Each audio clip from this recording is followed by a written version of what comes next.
The film opens as Nathan Kane gets up in the morning and prepares to go to work. He goes about his daily routine and drinks a juice he prepared before he goes to his job. Nathan works as an assistant manager at a bank, but he finds his life tedious as he doesn't have a social life due to his unique nature. As Nathan and the manager of the bank were giving an inspiring speech to the workers, another female worker named Sherry Margrave walks in. Nathan stares at Sherry, who has been there for 4 months. He has fallen in love with her since, although he hasn't said anything to her. Later, Nathan meets with a regular client, Earl, whose wife Betty recently passed, and he is in danger of losing both his house and shop. Nathan quietly agrees to file paperwork for Earl after the holidays, which should give him enough time to try and keep the house. As Nathan walks him out, Earl tells him that what would hurt him the most than losing his wife after 50 years of marriage is if he had lost her the day he met her. He tells him that she brought the sunshine into his life. Afterward, as Nathan prepares coffee while he imagines to have someone he loves, Sherry approaches him from behind, making him spill the coffee on his hand. Nathan talks to her without reacting to his injury. Sherry apologizes, but Nathan tells her he is fine and leaves when his watch alarm goes off. Sherry later approaches Nathan to apologize to him and also to invite him for a lunch date. He initially declines, but after hearing about what Earl said regarding his marriage to Betty, he decides to take a chance. At lunch, Nathan only orders a milkshake while Sherry orders cherry pie. Sherry asks him if he has a girlfriend or if he is on dating apps, but Nathan tells her he is not in either of those. After their orders arrive, Sherry insists Nathan to try out the cherry pie, but Nathan says he can't. When she asks him what he means, Nathan reveals to her that he has a congenital insensitivity to pain, which led to him being sheltered for most of his life. Sherry witnessed it earlier when Nathan accidentally spilled hot coffee on his hand and couldn't feel it, and that is why he has also not eaten solid foods for fear that he might bite his tongue off without feeling anything, which also explains his morning juice routine. Sherry convinces Nathan to try cherry pie for the first time after promising him that he is not going to bite off his tongue, and Nathan's mind is blown by how good it tastes. She then invites him to go to an art show of hers later that evening. Nathan plays video games online with his friend Roscoe Dixon, even though they have never met in person. Nathan mulls over going to Sherry's art show, but Roscoe convinces him that he can't keep waiting around for another opportunity like this and convinces him to go. Nathan ends up going and finds Sherry there. Sherry shows him all her drawings and Nathan asks her who they are. Sherry tells him that they are people from her therapy group which she attends. They then see one of her paintings getting sold. They later hang out at a bar. There, Sherry tells him that she didn't have parents and grew up in foster care until she got adopted. She moved out of the house when she was 18 and has been on her own since. They then run into a jerk that Nathan knew in school who called him Novocaine since all the kids knew about his condition and would beat him up for fun. Nathan's watch alarm then goes off and Sherry asks him why he set the alarm. Nathan tells her that he has got to set them every 3 hours or else his bladder might explode.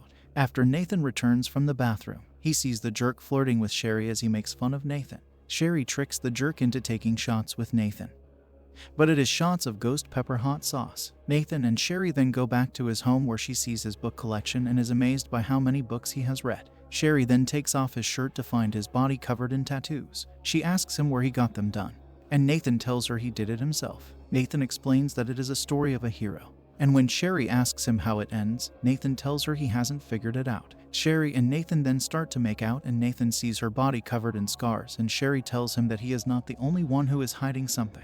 The two continue to make out and sleep together. The next day, Nathan wakes up to find a drawing of a cherry pie from Sherry. It is now Christmas Eve, and Nathan is already feeling better than ever. At work, Nathan goes to Sherry to tell her that he had a lot of fun last night, but 3 bank robbers dressed as Santa Claus enter and fire their guns into the ceiling, forcing everyone there on the floor. One of the robbers orders the manager to give up the code for the vault, but when he refuses, the robber beats the crap out of him. The robber's beard mask then comes off, and he shoots the manager dead as he has seen his face. The robber then orders Nathan to give up the code as he beats him, but Nathan doesn't react. Before the robber continues to beat Nathan, Sherry stops him. The robber then starts to hit Sherry to show how serious he is. Not wanting to see Sherry get hurt, Nathan gives up the code, and the robber hits him in the head and knocks him out. The robbers get inside the vault and start to pack up all the money. They take both the money and Sherry as a hostage as the cops start to arrive at the scene. The robbers force the cops to drop their weapons, but as soon as the cops put their guns on the ground, the robbers open fire and shoot them all dead. They put Sherry in a car as more cops show up, but they ultimately get overpowered by the robbers and get shot. Back at the bank, Nathan wakes up to find Sherry gone. He runs outside as the robbers take off with 2 cars. He tries to follow them in one of the police cars, but he finds one injured cop asking him for help. Not wanting to leave him to bleed out, Nathan uses his belt as a tourniquet and ties it up around the cop's injured leg. Nathan then hears from the cop's radio that backup will arrive in 8 minutes, since the robbers will escape with that much time. Nathan steals the cop gun and car before he goes after the robbers. 2 of the robbers, Simon and Andre, are holding Sherry, while the other robber, Ben, is holding all the money they stole. Nathan manages to catch up to the robbers. Ben tries to shoot at him, but Nathan continues to follow them. Simon tells them to split up, even though Andre wants to stay together. Simon and Andre get on the highway with Sherry while Ben takes a right turn. Nathan follows Ben thinking that Sherry might be there. Ben drives up to an alley as Nathan crashes his car. Before Ben can escape, his road gets blocked by a dumpster. As Ben gets out to move the dumpster, Nathan catches up to him and sees that Sherry is not there. He holds Ben at gunpoint and asks him where Sherry is. Ben slowly approaches him before he makes Nathan drop the gun, which slides into a kitchen. Ben runs into the kitchen to retrieve the gun, but Nathan drops him to the ground. Ben picks up the gun and shoots at him, but Nathan manages to take cover. Nathan hides before he slowly picks up a hot pan and hits Ben with it, making him drop the gun inside a pot of boiling oil. Nathan tries to hit him again with the pan, which Ben holds, making him burn his hand. Ben gets angry and starts to beat up Nathan. The two fight around the kitchen as Ben throws him around. Nathan then sees the gun inside the oil pot. Ben picks up a butcher knife and starts to approach him. Having no choice, Nathan sticks his hand in the hot oil, and just before Ben can kill him, Nathan shoots him in the head. Nathan is mortified and vomits since he hasn't killed anyone before. Just then, Nathan hears a message from inside Ben's phone. He takes a look at the message, which is from Andre telling Ben that they arrived at work. As Nathan searches him for more information, he sees a tattoo on his arm. Nathan takes his phone out and takes a picture before running out of the kitchen. Nathan goes out and takes Ben's car to escape, where he also sees that he got shot in his arm. He sends the tattoo picture to Roscoe so he can find out from other artists in the area who might have done the work on Ben. He also tries to find out where Ben works to meet Simon and Andre. Detectives Mincy and Coltrane investigate the scene at the bank and learn that Nathan took off with a police car and followed the robbers. When they also learn from witnesses that Nathan is the one who gave the code of the vault to the robbers, they suspect him to be in the scheme. Nathan goes to Earl's shop for help with getting a bullet out of his arm. Earl is shocked by the man's inability to feel pain, but Nathan thanks him by giving him a fat stack of the stolen cash to help pay off his home. Earl tells Nathan that Betty always spoke highly of him. As he walks up to his car, Roscoe finds the place where Ben got the tattoo and sends him the address. Mincy and Coltrane discover Ben's body and learn from the kitchen staff that a crazy guy in a suit did it. They check his background and see that he has no record of affiliations. Mincy is able to contact Nathan and inform him that he is believed to be in on the scheme. He insists to Mincy that he is doing this entirely to save Sherry since he doesn't think the police will act fast enough.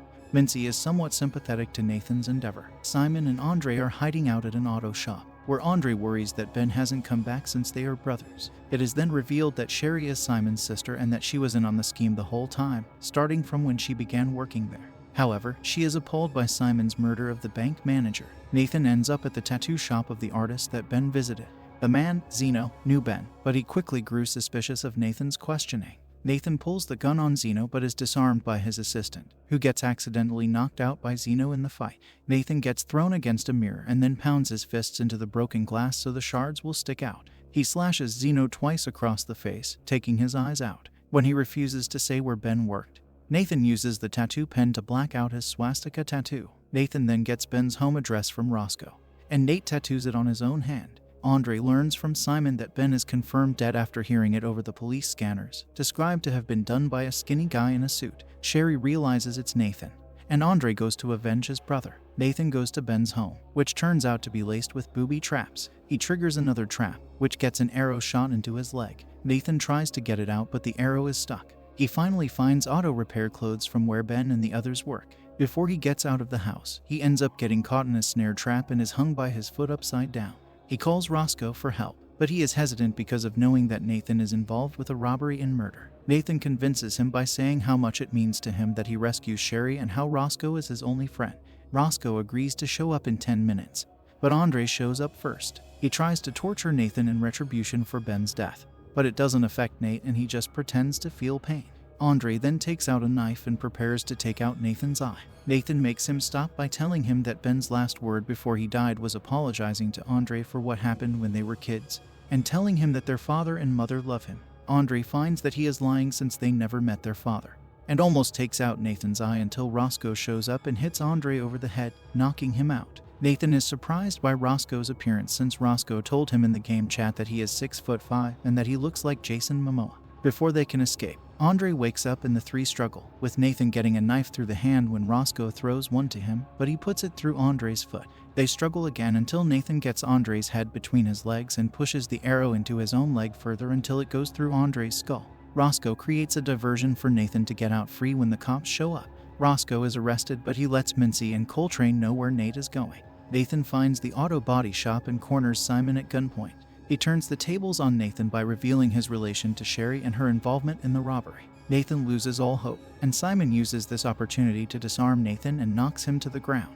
He then continues to beat him up until he starts dropping a car on his head to crush him. Sherry stops him before he kills him. She tells him to take the money and go since she has decided to stay with Nathan. Simon gets mad and prepares to kill Sherry, but the detectives show up and shoot Simon in the side. Nathan is taken away in an ambulance for his numerous injuries. When it seems like he is down, Simon shoots Coltrane through the neck, and before Mincy can shoot back, he shoots her in the side.